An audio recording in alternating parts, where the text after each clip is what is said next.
Hey guys, what's up? Welcome to the channel, or welcome back to the channel. We are the Mile High Property Brothers. Today, back up northwest to be specific to one of our favorite spots, but specifically to cover the cost of living in Boulder. That's right. Boulder is one of our most commonly searched cities, guys. So we did a complete breakdown as far as everything you're going to need to take into consideration before moving.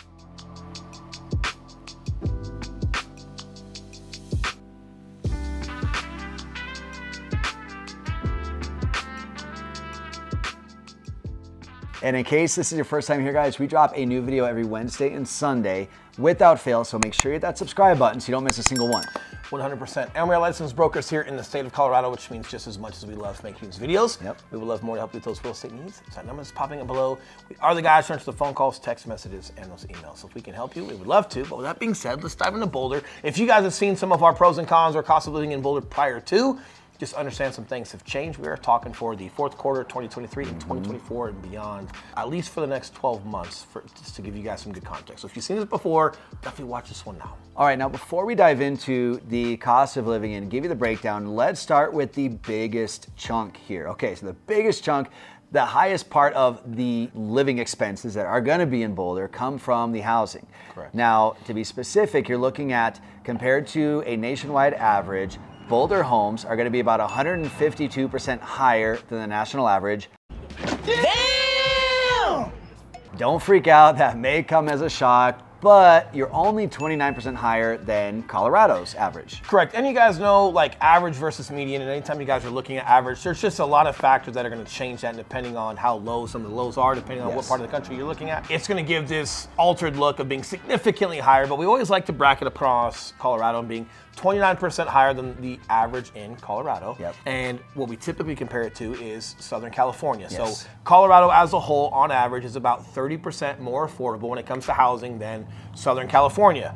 Boulder is 29% higher than the regular average in Colorado, which is pretty much almost 30% higher. So that 30% higher would be very similar to California. So Boulder cost of living is very similar to Southern California. So to talk specific numbers in terms of what that actually looks like, the average median sold price as of right now in Boulder, you're looking at about $1,140,000. Now, as far as renting, you're looking at an average one-bedroom rent of about $2,000 a month. Correct. And depending on like where you guys want to be at in Boulder, some of those things are going to fluctuate. Obviously, if you guys are getting back into the mountains or close to the national park that's back there by Nederland, a lot of great things that you see elevation-wise. If you guys are getting closer proximity to the campus, you're going to have some things there. And yet, yes, you can find some more affordable renting than the 2,000, but it's just going to come down to square foot and which apartment building that you guys are in, and really what your needs are and why you're in Boulder. If those seem a little bit too high or too expensive per se, not on this video, but we have some other videos that are on it. We'll cover that, but that's just like Boulder County in general, like Superior, and some other surrounding areas, Lafayette, that are extremely competitive when it comes to prices that are 10, 12 minutes outside of Boulder. Some of them are even closer than that, but obviously we're going to focus on Boulder, what you guys are looking for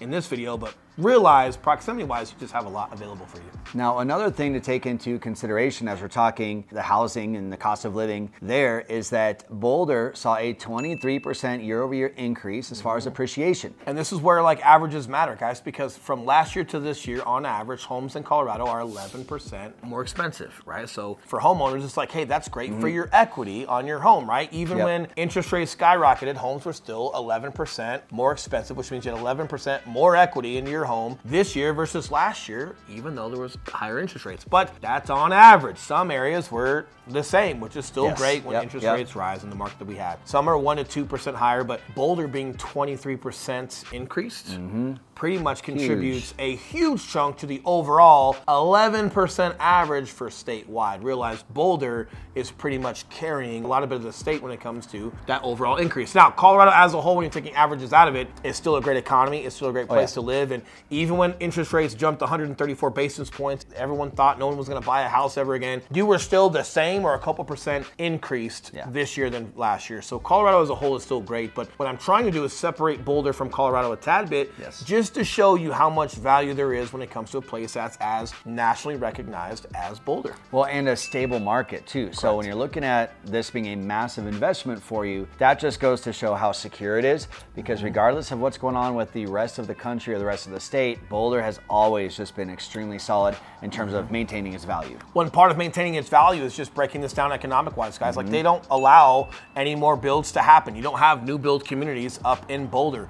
even for the lots that are available, like back in the mountains. The lots that are there are the lots that you got. That's the lots that are there. So if there's some that are not built on, those lots have just been vacant for a while and somebody owns them. Can't subdivide. Can't subdivide it. So whoever owns that, they're going to build on it at some point or just sell the vacant land to someone that does want to build on it. But they're not creating any more new lots. And then the lots that are there, if you guys find an amazing home but it needs to be remodeled or you want to scrape it or whatever you're thinking of doing on it, just realize it's got to go through an approval process with Boulder. Now this can be somewhat of a pain in the butt and it's not fun on that side of things, but realize that that's what holds most of the value for Boulder. It keeps it nostalgic, keeps it uber valuable. And once you are a homeowner in Boulder, you'll be very appreciative that they protect it that much because overall it's them helping protect your asset as well.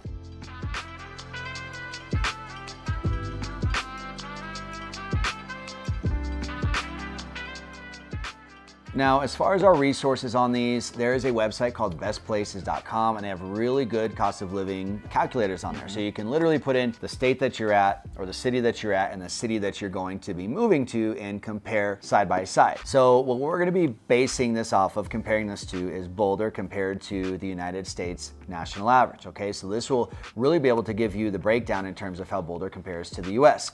Now, if you look at US, having a baseline of 100. We're gonna go over some points on this 1 to 100 point scale to show whether Boulder is more expensive or less expensive than the national average. So the lower the number, the more affordable, the higher the number, the less affordable. Correct, compared to United States national average. Now looking at food and groceries, Boulder rates a 106.5 compared to the United States national average of 100. So based on a 1 to 100 scale, I think it's safe to say that food and groceries are 6.5% more expensive than United States average. And this is where like applied analytics with these averages are really good, right? Because Boulder also has a lot of like whole food options. So when you're looking at just the food in Boulder as a whole, it's organic, it's clean, it's fresh. Like you have so many places like that in Boulder, but you can go to regular grocery stores there as well. So I feel like if you're taking the exuberant amount of whole fresh food out and you guys are comfortable with just normal grocery stores, it's probably right on par with average. I think that 6% comes from all of the healthy options that you have, but I would say like it's not that much of an increase, especially for the quality of food that you guys are getting, the farmers markets that are down there. They've got a couple mom and pop, like personally owned grocery stores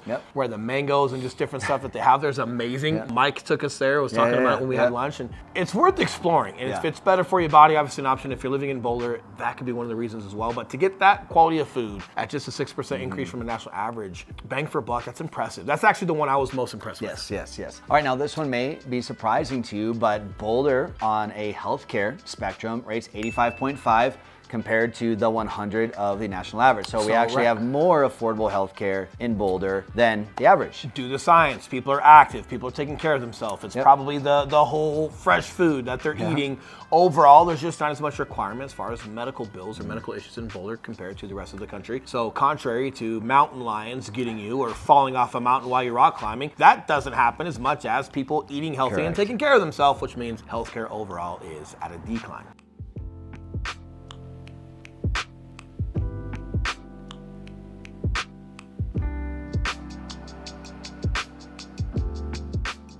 All right, now another one here that may come as a surprise to you is utilities. Utilities are more affordable in Boulder, rating a 92.5 compared to 100 national average, as I keep saying. And a lot of that comes down to just Colorado state as a whole. You know, I think that has to do with us having moderate winters, moderate summers. We don't have very big extremes either way. It's not like you're running your air conditioner all year long. It's not like you're running your furnace all year long. So you've got a good split of gas utilities and electric utilities versus being super heavy on one. I would say water tends to be a little more expensive here, and that will vary, you know, city by city, just because water does get expensive. We've got to water our grass out here in Colorado because we don't get a whole ton of rain. But gas, electricity, more affordable. Correct, and you've got high efficiency homes that have been built up there. You've also had some older homes that are outdated. People have invested in solar. Boulder in itself is just a very forward-moving community, forward-moving city, so you'll see some of that as well. But overall, I think the totality of everything we've mentioned is why it's just more affordable. All right, now let's talk transportation, okay?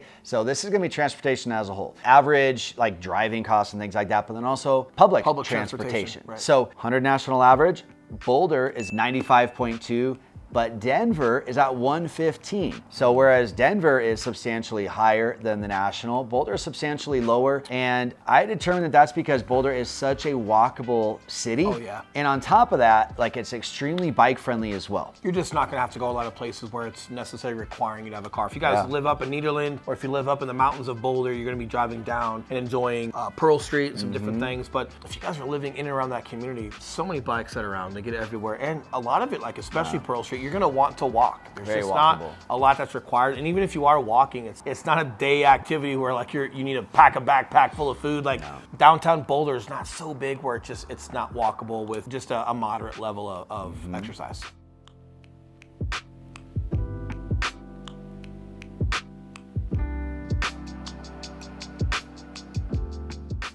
So that wraps up just some of the traditional expenses that you can expect. And as far as taxes, there's not going to be any big surprises up in Boulder. You know, Colorado has a flat state income tax of 4.4%. So that's not going to change if you live in Denver versus Boulder. It's 4.4 wherever you're going to be. Another expense that is going to pop up, and this is obviously isn't just Boulder, but anywhere, daycare and childcare is just expensive in general, kind of everywhere that you are across the whole country. You're looking to spend an average of about $13,000 a year for childcare, daycare. So take that into consideration. If you're moving here and you don't have in-laws or a mom and dad to kind of help with the babysitting, that is going to be an expense. Yeah, or like an au pair if you guys need help getting a part of like an au pair program. We've got some friends that have done that can give you guys some great links and information on those programs that are super affordable, and you've got somebody in the home to just help out. And I feel like Colorado is one of those bigger states. It could be from where you're coming from as well, but whether it's the au pair program or just in-house daycare or nannies, or people come to your house every day to give your child care. Surprisingly affordable.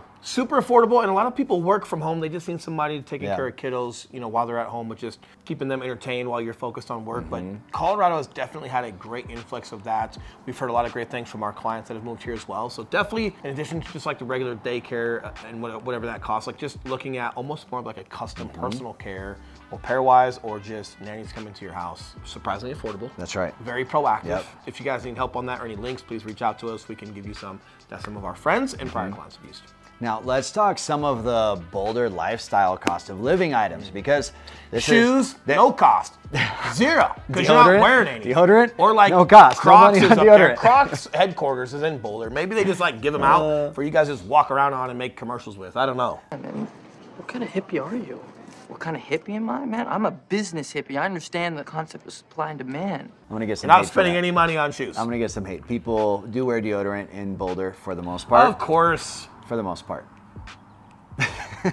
Let's talk a little bit more. Guys, you're gonna spend some money on dining out. There are some phenomenal restaurants and really good dining in Boulder. That's one of my favorite parts about going to Boulder. So expect to spend some money there. Right. Well worth it. Outdoor gear, outdoor lifestyle. You're gonna be wanting to do Boulder things. I don't know who owns companies in that industry, but something else surprising, and maybe it's because I'm just not overly into it, and a lot of like tactical gear that I've had in my experiences just come from like military, where like I didn't have to spend any money on it. But the gear that you guys need, it is so expensive. Yes, it is. REI, whoever's out there, like I'm coming for you. I'm curious, right? Like some of it just seems extremely expensive. Yes. Now I could be wrong. It could be for however it has to be made and how strong it is and how long it lasts and all those good things. But definitely surprisingly expensive depending on how much you want to go do. So if you guys are gonna go out and hike or snowboard or ski, like there's definitely like entry level equipment that you can have. There's definitely limits. Well, you can rent all day when it comes to snowboarding and skiing and things like that. But definitely like just try a little bit of everything and get super hyper focused on what you really want to commit to before you go buying expensive stuff that you might not use. Yeah, babe, I got a lot of winter gear.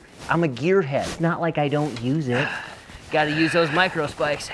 Yeah, and there's nothing more hilarious than seeing a brand new Boulderite with all their super fresh gear and not knowing what the heck they're doing on the mountain bike or on the kayak. So like Will said, you can rent those things all day long, but go experiment. Don't let that be a barrier of entry for you. That's one of the fun things about coming to Colorado, specifically Boulder, is again, jumping on a kayak, trying some rock climbing, trying some mountain biking, going on a hike, like all the fun things. Learn what you like and what you don't like, and then go hard. Go as hard as you want. And don't limit yourself to Boulder. There's so much that you guys can do up there. It is so much fun, but there's also just a lot of great things about Colorado in general. So don't get super limited and think that everything's just happening there. You guys are investing in equipment or whatever it may be. The Rocky Mountain National Park, Telluride, Aspen, A-Base, and like all these other places that you guys can go. Definitely get out and explore those as well. Yeah, now if you want to be close to Boulder, but you're not wanting to, pay 300% higher for a home just to be in Boulder, being facetious, there are some phenomenal areas that Will hinted to earlier. Right. Louisville, Lafayette, Superior, that is on that stretch of Highway 36 between Denver and Boulder. Even Longmont's not that far. Longmont, throw Longmont on the list too. They each have their cute little towns. There are some gorgeous homes, really good vibes around there, and those are the really good places that people that want to be close to Boulder, want to be close to Denver, but they don't want to be in Boulder. A lot of them end up right there because you still get all the perks of everything that there is that Boulder offers, minus the home prices. Well, and you've got amazing views. You got amazing views of the mountains from Longmont and Lafayette. A lot of folks just don't want to be downtown Boulder. You guys got to remember as well, like we've got CU, right? Colorado University is right in the heart of Boulder. So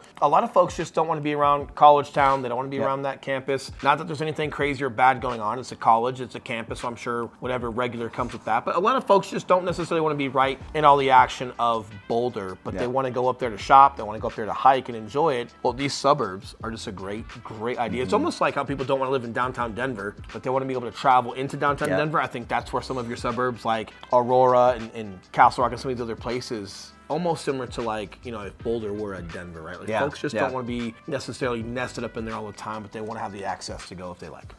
We're streaking! We're going up through the quad to the gymnasium. So definitely none of that, but I can't quote that. But the only thing that's streaking around here is that number that's streaking across this screen, reminding you that we are licensed brokers here in the state of Colorado. And yes, just as much as we love making these videos, we would love more to help you with those real estate needs. So that number that's still below, we are the guys who answer the phone calls, text messages, and those emails. If we can help you, we would love to. But with that being said, you guys enjoy the rest of your week or your weekend. That's right. And we'll see you guys very soon. See you guys.